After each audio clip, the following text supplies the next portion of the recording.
Aujourd'hui, super vidéo pour t'expliquer ce que c'est ton quotient intellectuel.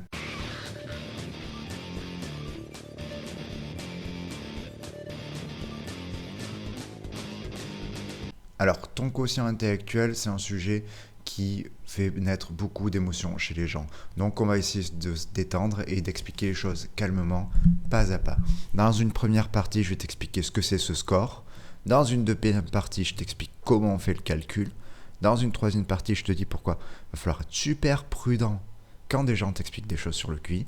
Et dans la quatrième partie, on va prendre quelques petits sujets polémiques et voir ce qu'on sait vraiment sur le QI ou ce qu'on ne sait pas justement. Donc je me suis rendu compte en faisant cette vidéo qu'en fait il ne devait pas avoir beaucoup de monde qui connaissent bien ce que c'est le QI. Donc ça risque de perturber un peu ce que tu crois savoir, mais c'est pas grave, tu vas voir, tu vas apprendre plein de choses. Ok, donc premier point, le QI, c'est quoi? Alors, quand on te donne ton résultat de QI, ce qu'on te file, c'est un chiffre. Mais ce chiffre, c'est pas un score de tes performances, comme on te donnerait une note. C'est un représentant d'une répartition dans la population. Pour t'expliquer, on va prendre la taille. On va prendre un petit schéma où sur cet axe, tu as la taille des personnes et sur cet axe, tu as le nombre de personnes concernées par cette taille, qui font cette taille. On va dire que la moyenne de la population est 1m75. Et ce qu'on remarque, c'est que la plupart des gens font autour de 1m75 dans cette population. Et plus tu t'éloignes de la moyenne, moins sont nombreuses les personnes concernées. Tu auras plus de gens à 1m90 que de gens à 2m30.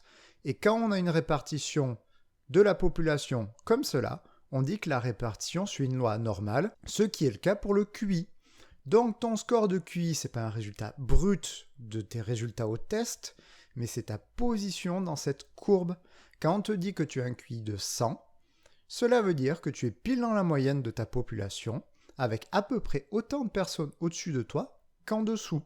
Quand tu es à 130, ça veut dire que ton score est au-dessus de 98% des autres, et inversement pour 70 de QI, où tu es en dessous de 98% des autres personnes. Donc le premier point important sur le QI, c'est que ce n'est pas un chiffre qui représente un niveau quelconque, ça te dit là où tu te situes par rapport aux autres. Il y a plusieurs conséquences importantes sur l'interprétation qu'on l'on fait du QI, dont on parlera dans une partie suivante, qui dépendent de ce fait. Notamment, on verra sur l'évolution de tes performances avec l'âge. Bon, c'est bien mignon tout ça, j'avais besoin de le préciser, mais ça calcule ma position par rapport à quoi? Ce test de QI, il me dit genre 120, donc je sais que je suis au-dessus de pas mal de monde, mais au-dessus par rapport à quoi? Bon, est-ce que c'est vraiment mon intelligence qui a calculé avec le QI? Bon. Historiquement, le QI, ça a été inventé par l'éducation nationale pour essayer de prédire les chances de réussite scolaire des élèves. Et il est devenu progressivement le soi-disant représentant de notre intelligence. Ce qui est quand même rigolo dans notre société de voir qu'un test de réussite scolaire soit devenu le représentant de l'intelligence. Je dis ça, je dis rien. Bon, actuellement, si on se fie au test de QI actuel pour les adultes, il calcule 4 de nos compétences et 5 de nos compétences pour les tests des enfants. Si tu passes un test de QI, tu vas passer au minimum une dizaine d'épreuves qui va chercher à calculer ta compréhension verbale, ta logique, ta mémoire de travail, qu'on peut assimiler à ta mémoire à court terme, même si c'est extrêmement simplifié, et ta vitesse. Et encore, on te dit que le QI calcule ça, mais des chercheurs disent qu'en fait, les épreuves qui permettent de faire passer le QI calculent autre chose. Donc déjà, les chercheurs voient les résultats du QI et des compétences calculées par le QI de manière complètement différente. Ils ont des modèles différents d'interprétation des résultats du QI. Et là, on va pas se poser une question très importante. Est-ce que ces 4 compétences sont les représentants de notre intelligence? Et là, les chercheurs en général vont te répondre oui et non. Et avec ça, tu es bien avancé. Donc en général, on conclut en disant que ça calcule une partie de notre intelligence seulement. On va prendre une métaphore pour te faire comprendre. On va prendre une personne. La taille représenterait son intelligence. Et on va prendre la définition bateau de l'intelligence. L'intelligence serait ta capacité d'adaptation à une situation. Les 4 compétences du QI, ce serait la taille de la cuisse de la personne. C'est qu'une partie de tes compétences qui te rendent intelligent. Donc non, ton QI n'est pas ton intelligence, car il ne représente en fait que le calcul de 4 compétences qui peuvent évidemment t'aider à réagir intelligemment, mais qui ne suffisent pas à expliquer toute ton intelligence. Par contre, on remarque que le QI est lié aux autres compétences, comme la taille de la cuisse est liée à ta taille en général. Par exemple, tu verras jamais une personne d'1,10 m avec une cuisse d'1 mètre. Pour le QI, c'est pareil. On remarque par exemple que plus les gens ont un QI élevé, plus leur intelligence émotionnelle est forte. Donc le QI, en fait, c'est qu'une partie de ton intelligence, mais on remarque qu'un QI plus important implique souvent des compétences plus importantes ailleurs. La limite actuelle, en fait, qui introduit tout ça, c'est que, 1, on ne sait pas quels sont les domaines d'intelligence concernés par ce qui est calculé par le QI. Par exemple, j'ai rien trouvé entre QI et intelligence motrice à l'âge adulte, ou l'intelligence du bricolage. Bon, je t'invente des intelligences là, mais l'idée c'est qu'on ne sait pas exactement quel type d'intelligence existe, puisque c'est un jugement de la personne et il n'y a pas forcément de case intelligence dans ton cerveau. Et en plus, on ne sait pas quelles compétences vont être améliorées par ton QI. Peut-être que par exemple, le QI est indépendant de ton intelligence motrice à l'âge adulte. On ne sait pas du tout. Du moins, moi, j'ai rien trouvé. Peut-être que ça existe. Dans ce cas, préviens-moi. Donc, il y a bien des chercheurs qui ont essayé de calculer ton intelligence globalement, de vraiment trouver une méthode pour dire qu'une personne, globalement, dans toutes ses capacités intellectuelles, dans toutes ses capacités à être intelligente, elle s'en sort plus ou moins bien. Eh bien, en fait, on ne l'a toujours pas trouvé. Donc, pour l'instant, on n'a aucun moyen de calculer ton intelligence. Et encore là, je t'ai parlé de la différence entre le QI, ton intelligence émotionnelle, ton intelligence motrice et des liens potentiels entre eux. Mais si tu prends toutes les compétences d'une personne, tu arrives à un nombre astronomique de compétences à calculer. Et on peut rajouter des milliers d'autres compétences avec le concept d'intelligence cristallisée. L'intelligence cristallisée, ce sont toutes les compétences acquises grâce à l'expérience, qui sont opposées à l'intelligence fluide, dont le QI est plus principalement dépendant, même s'il y a des épreuves de QI qui dépendent de l'intelligence cristallisée. Et tu remarqueras que dans ta vie, il y a énormément de choses bien plus dépendantes de ton intelligence cristallisée que de ton intelligence fluide. Par exemple, pour les psychologues du travail, tu as des tests qui te permettent d'évaluer les compétences spécifiques à certains métiers. Par exemple, tu as des tests spécifiques pour les standardistes et pour voir s'il y a des standardistes plus ou moins compétents à l'embauche. Eh bien, ces tests, ce n'est pas des tests de QI, parce qu'on s'en tape de ton QI quand on embauche. Alors oui, une personne avec un QI élevé réussit mieux dans son boulot en général, mais c'est s'il a déjà les compétences nécessaires à ce boulot. C'est pour ça que l'on ne te fait pas tester le QI à tout bout de champ. Si ton QI représentait ton intelligence, on se limiterait à cela pour toute ta vie sans autre forme de test. Sauf que tu vois bien qu'il y a d'autres intelligences plus importantes que le calcul apporté par ton QI dans ta vie. Quand quelqu'un est en stress post-traumatique, on ne va pas aller lui dire « Tiens, tu n'as pas une intelligence émotionnelle très forte car tu n'arrives pas à régler ton stress post-traumatique. » Non, il manque surtout d'intelligence cristallisée, de compétences pour pouvoir gérer ce stress post-traumatique que le psy est censé lui apporter. Donc, première conclusion, si une personne te lit intelligence à QI directement sans nuance, soit elle n'a rien compris, soit elle fait une généralisation abusive. Et tu peux la reprendre. Alors, si on résume vraiment les deux petites parties qui vont vraiment te permettre de prendre conscience de limites du QI et de ce concept. Premièrement, on voit que le QI, il représente que le calcul d'une partie de ton intelligence. Et deuxièmement, il ne calcule pas tes capacités réelles, mais tes capacités par rapport aux autres. Et de là va découler plusieurs conséquences qui vont m'amener à te dire d'être extrêmement prudent quand on te parle de QI. Première conséquence. La première, c'est que le score que l'on attend d'une personne évalue en fonction de certains facteurs, comme l'âge. Explication. On va prendre deux personnes ayant un score brut de 52 à l'épreuve des cubes. C'est une épreuve du QI qui te permet de tester ta logique visio-spatiale. L'un, il a 20 ans, l'autre, il a 60 ans. Eh bien, avec ce score de 52, la personne à 60 ans se trouve ici, elle est surdouée, et la personne de 20 ans se trouve ici, et elle est dans la norme. Et pourtant, elles ont eu les mêmes performances. Ce qui te permet déjà de mettre en perspective certains comportements liés au QI.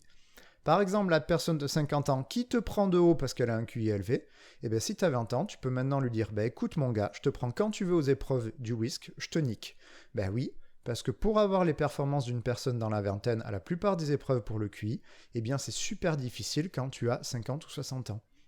Donc QI n'égale pas tes performances, QI égale ta position par rapport aux gens de ton âge. Et il n'y a pas de différence homme ou femme dans les normes. C'est un peu en fait le calcul du QI, comme si on calculait ton temps de course aux 100 mètres, non pas en fonction de ta vitesse, mais de ta vitesse par rapport aux autres de ton âge.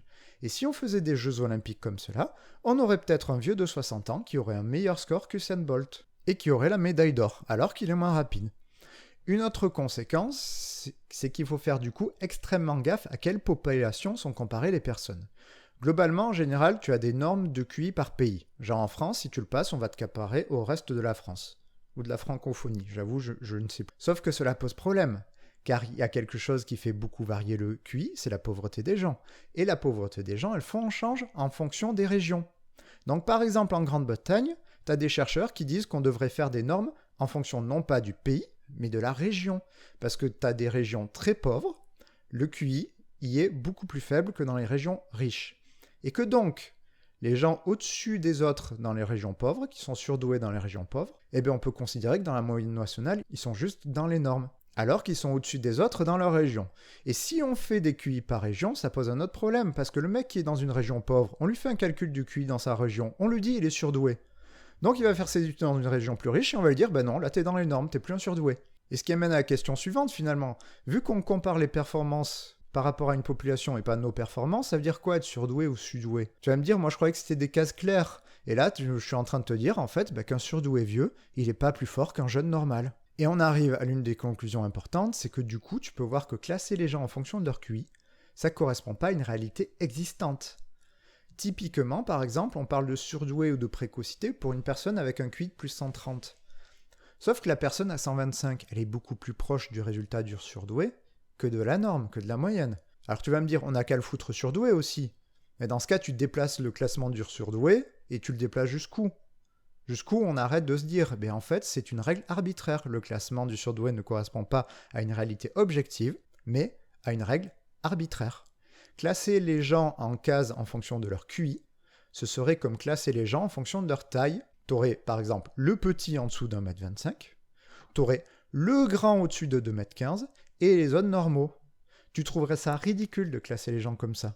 Eh bien, c'est ce que beaucoup font avec le QI. Alors, il peut y avoir un intérêt pour la recherche, c'est comme ce que je te disais avec les personnalités. Globalement, il n'y a pas de gens avec des classes de personnalités. Par contre, pour la recherche, c'est bien de les classer pour savoir de quoi on parle et limiter les populations que l'on étudie. Donc, il y a un intérêt à les classer dans un certain sens pour la recherche. Mais en réalité, il faut savoir qu'il n'y a pas de limite où tout d'un coup, pouf, tu te mets à avoir un cerveau différent qui te rend surdoué. Et ce qui rend encore plus compliqué l'affaire, c'est que les conditions de passation du test jouent sur le résultat. Par exemple, quand tu es trop anxieux, en général, le psy va te dire « Ben non, on va pas passer le test. T'as trop peur, ça va tout foirer. » Et si t'es pas très chaud aussi, le jour du test, ça va jouer. Donc si le psy est strict, il va pas te donner ton QI avec un score, mais il va te donner un intervalle qui prend en compte les variables aléatoires de ta vie.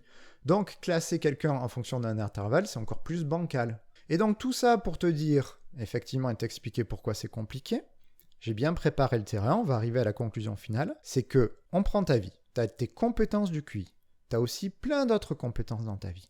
Tu as même des compétences qui vont expliquer tes compétences au test du QI. Par exemple, la mémoire de travail va dépendre de ton attention. Et si on veut être précis, ça peut dépendre de trucs très très pointus, comme on peut parler par exemple de boucles phonologiques ou calepins visio-spatiales, qui devraient être testés eux-mêmes séparément.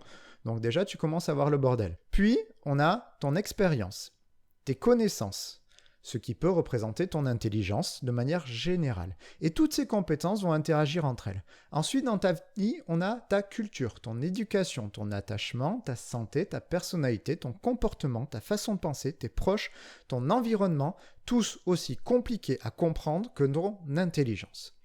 Question, maintenant que tu sais tout ça, qu'est-ce que tu penses des gens qui vont te dire « si tu as tel QI, alors tu as telle personnalité.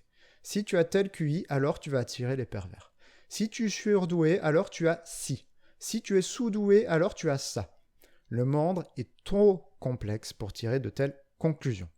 Ton QI va être une donnée de ta vie, comme une autre. Cela peut être intéressant à savoir comment ces 4 compétences fonctionnent en toi, mais cela n'explique rien seul. Si on te dit ton problème vient de ton QI, tu passes à côté du vrai problème. C'est seulement un facteur. Comme je t'ai expliqué sur la vidéo « Éviter un psy au gamin », il y a plein d'autres facteurs qui vont te créer des problèmes en conjonction avec les autres. Maintenant, le calcul non pas du QI mais des 4 compétences du QI, elle reste quand même super utile dans certains cas. comme par exemple dans les difficultés scolaires, où connaître les capacités de l'enfant est super utile pour trouver des pistes pour l'aider, ou expliquer un décalage par rapport aux autres au niveau de ses cas de capacité, ou alors pour identifier des problèmes qu'on n'avait pas vus. Par exemple, une baisse de la mémoire de travail, ça peut dire ton gamin il a peut-être un problème d'attention, va falloir chercher de ce côté-là. Donc ça peut être super bien pour débroussailler déjà et comprendre les difficultés d'une personne, au moins au niveau intellectuel. À la base d'ailleurs, le QI il a été créé pour prédire la réussite scolaire et il fonctionne très bien pour cela. Donc on a un monde beaucoup trop complexe pour qu'on puisse tirer des conclusions aussi fortes sur le QI. Et le deuxième problème, c'est que justement il y a des gens qui tirent des conclusions aussi fortes sur le QI. C'est que le taux de désinformation raconté sur le QI est assez hallucinant. Et j'en veux à personne de se renseigner et de croire des conneries qui sont racontées dessus. Parce que même moi, au début de ma carrière, j'ai cru des spécialistes, entre guillemets. Donc je suis sûr d'avoir mis dans un de mes comptes rendus un truc du genre, par exemple, que les surdoués avaient plus de mal avec l'autorité. Puis un jour, j'ai exercé mon esprit critique sur le sujet et j'ai vu toutes les bêtises affirmées sur le sujet. Donc là, je ne vais pas te faire une liste de désinformations, une liste des conneries qui sont racontées, parce qu'il y en a déjà plein qui le font pour moi, et je vais te mettre les liens en description. Ce que je vais faire, c'est plutôt te faire prendre conscience et qu'on comprenne pourquoi les débats sur le QI, c'est extrêmement compliqué, et à quel point il est difficile de tirer des conclusions dessus. Mon attitude personnelle sur le sujet, c'est de plus faire confiance à qui que ce soit sur le sujet et d'aller vérifier l'info par moi-même. À la base, quand j'ai fait cette vidéo, je me suis dit, tiens, on va prendre un sujet, genre QI et cannabis, et je vais te dire ce que l'on sait actuellement. Sauf que ce que j'ai remarqué, c'est qu'effectivement le sujet était encore plus complexe que ce que je croyais, et que chaque sujet mériterait une vidéo à lui seul. Donc je vais surtout insister sur la complexité des questions, plutôt que te donner des consensus scientifiques qui existent assez peu sur beaucoup de questions, même très très étudiées. Sachant que le QI c'est difficile à étudier parce que justement c'est pas une case précise de ton cerveau, c'est des compétences dépendantes d'autres compétences. Donc déjà, le test du QI, il est compliqué à comprendre lui-même. Et comme je t'ai dit, même les chercheurs, ils sont pas d'accord sur les compétences que teste le QI. Certains pensent qu'on devrait interpréter les résultats autrement qu'on le fait. Une question bien polémique, c'est le QI et la génétique. Donc il y a pas mal d'études sur le sujet. Et les plus célèbres, c'est des études sur les jumeaux monozygotes. Comme les jumeaux ont les mêmes gènes au départ, en les comparant à leurs fratries qui n'ont pas les mêmes gènes, mais du coup le même environnement, ils ont pensé que l'on pourrait voir si le QI est plus expliqué par les gènes que par l'environnement. Et de ces conclusions, on a tiré la conclusion que 50 à 60% de ton QI serait expliqué par les gènes. Sauf que plusieurs critiquent cette méthode, car même s'ils ont le même environnement, on ne sait pas s'ils ne sont pas traités différemment, car jumeaux. Ce qui met le doute aussi, c'est que maintenant on a des méthodes pour analyser de façon assez poussée les différentes composantes de nos gènes. Et quand on cherche l'assemblage de gènes qui expliquerait 60% de notre QI, eh bien on n'arrive absolument pas à le trouver. Autre donnée qui met le doute, c'est que les résultats changent en fonction des facteurs qu'on prend en compte. Exemple, tu as une étude qui a étudié le lien entre gènes, QI et revenus de la famille. Et on remarque que dans les familles pauvres, ce qui explique le QI dans ces familles, c'est l'environnement et pas les gènes. Et par contre, dans la même étude, quand ils ont fait la même chose chez les familles plus aisées, ce sont les gènes qui ont expliqué le QI et pas l'environnement. Et là, tu vas me dire, what, c'est quoi cette merde? Pourquoi les résultats y changent? Alors que les gènes, on se dirait que c'est fixe les résultats des gènes. Eh bien, comme le monde est complexe, il suffirait de prendre tel ou tel facteur en compte pour changer les résultats. D'où la nécessité de plein d'études différentes en psycho pour avoir des données fiables. Et c'est encore plus compliqué pour interpréter les résultats qui changent tout le temps. Une interprétation par exemple possible de ces résultats que je t'ai montré serait que dans un environnement aisé, le moindre stress et l'éducation permettraient au gamin de se développer au max de ses capacités, et donc ce seraient les gènes qui expliqueraient le QI, parce que le gamin n'est pas entravé dans son développement. Par contre, dans une famille pauvre où le développement de l'enfant serait plus mis à mal, je ne veux pas dire que les pauvres éduquent mal les gosses, il y a plein de facteurs, on en parlera après, qui jouent. Son développement va surtout dépendre des facteurs qui permettent ou pas à l'enfant de se développer, et donc son développement va dépendre de l'environnement. C'est pareil avec le cannabis. Tu as une étude qui est sortie et le chercheur a conclu le cannabis va te faire perdre presque 10% de tes capacités. Sauf que quand les autres chercheurs ont refait l'expérience, en prenant en compte le statut économique, on a remarqué que le cannabis ne jouait pas sur le QI, que ce serait surtout le statut économique qui va jouer en même temps sur le QI et le cannabis. Donc tu vois en fait que le monde est compliqué et on ne peut pas se contenter d'une étude pour conclure quelque chose. On va prendre une autre chose où il y a plein de pistes explicatives. Tu as une autre donnée importante qu'on retrouve souvent avec le QI, c'est le statut socio-économique dont je t'ai parlé. On voit par exemple que par rapport à une famille aisée, les familles pauvres, en général, il y a une baisse de QI d'environ 12 points. Ce qui est assez énorme, tu passes très vite de surdoué à dans les normes selon ta famille. Il y a plein de pistes explicatives. Déjà, tu as la piste de la nourriture, qui est particulièrement valable pour les pays à taux de malnutrition élevé, sachant que l'un des prédicteurs du QI, c'est le développement du nourrisson. Développement qui va dépendre de ce qu'il ingurgite. Tu trouveras donc plein d'études qui essaient de voir quels nutriments vont apporter un meilleur développement intellectuel de l'enfant. Tu as par exemple pas mal d'études sur le lait maternel, tu as des études aussi même dont j'ignorais complètement l'existence sur l'iode, et le fait que si le gosse a pas assez d'iode, il se développe moins bien, il a un QI plus faible. Il y a aussi d'autres pistes pour expliquer pauvreté et QI, c'est la piste du stress généré par la pauvreté, et aussi la stimulation intellectuelle qui est plus compliquée quand on en chie déjà pour trouver de l'argent pour manger. Une autre piste, ce serait l'accès aux soins. Imagine ton enfant, il a une difficulté scolaire. Si tu as l'argent de l'amener chez l'orthophoniste, le psychomote ou le psy, tu as plus de chances que son développement bloqué soit débloqué par l'intervention des professionnels. Par exemple, les problèmes d'attention font beaucoup baisser le QI des enfants à l'adolescence, au fil de leur développement. Et ils prennent du retard à cause de ces problèmes. Si tu as du fric pour qu'ils soient vus par des professionnels, les effets délétères des problèmes d'attention seront contrecarrés. Et pourtant, c'est un défi super important à relever l'influence négative de la pauvreté sur le QI, car on remarque que plus ton QI est élevé, plus tu as de chances de réussir à l'école, de gagner plus, de vivre mieux et plus longtemps. Ce qui est logique parce que, vu que le QI est une partie de notre intelligence, l'avoir élevé augmente aussi nos capacités d'adaptation et donc de mieux s'en sortir dans la vie. Donc on parle déjà d'un ascenseur social grippé, et bien le développement des capacités intellectuelles des enfants est à prendre en compte dans cet ascenseur social. Autre cas compliqué et qu'on me demande tout le temps, donc je me sens un peu obligé d'y répondre, c'est le lien entre le QI et tes émotions. Là, ça tombe un peu à plat parce que dans tout ce qu'on lit, il n'y a pas vraiment de différence entre tes émotions et ton QI. Ça n'a pas l'air de jouer du tout dessus. Ce qui n'est pas le cas au contraire de l'intelligence émotionnelle, où on trouve un lien positif, plus tu es intelligent émotionnellement, moins tu seras stressé par exemple. Avec le QI, on a même fait des tests physiologiques pour voir si les surdoués étaient plus sensibles que des individus avec un QI dans les normes. Eh bien, on voit aucune différence. Alors, elle vient d'où l'idée que ton QI élevé, ça va te rendre sensible? Eh bien, j'ai deux hypothèses, mais pareil, je n'ai pas la science infuse. La première, c'est que les spécialistes de QI voient des gens à problème, donc ils ont l'impression de voir que le QI pose problème, alors qu'en fait, ce qu'ils voient, c'est des patients, qui sont quasi tous hypersensibles. Du moins, moi, 99% des miens sont hypersensibles, et pourtant, ils ne sont pas précoces. Ou alors, il y a vraiment beaucoup de précoces et de surdoués dans ma région, qui n'est même pas une région riche, donc ça serait vraiment exceptionnel. Et la deuxième hypothèse, ce serait qu'on aurait extrapolé sur les capacités sensorielles des personnes avec un QI élevé. On remarque dans pas mal d'études que plus ton QI est élevé, plus tu as des capacités auditives et visuelles importantes. Donc les gens se disent, tu es plus sensible au son, donc tu es plus sensible à tout, donc tu es plus à fleur de peau. Ou alors ils se disent, tu es plus sensible sensoriellement, donc tu as un hyper-cerveau, donc tu vas vivre tout de manière hyper fortement, même les problèmes de peau, donc ton émotion va être hyper vive. Et là, présenté comme ça, tu dis what, pourquoi on extrapole comme ça? Surtout que le constat final est faux, puisqu'on remarque aucune vraiment différence dans la plupart des études entre les émotions des QI élevés ou des QI normaux. Et quand on s'intéresse aux recherches sur les capacités sensorielles, on voit que ce qui donnerait des capacités, par exemple, visuelles meilleures chez les gens à QI plus élevé, ce serait des capacités d'inhibition plus fortes.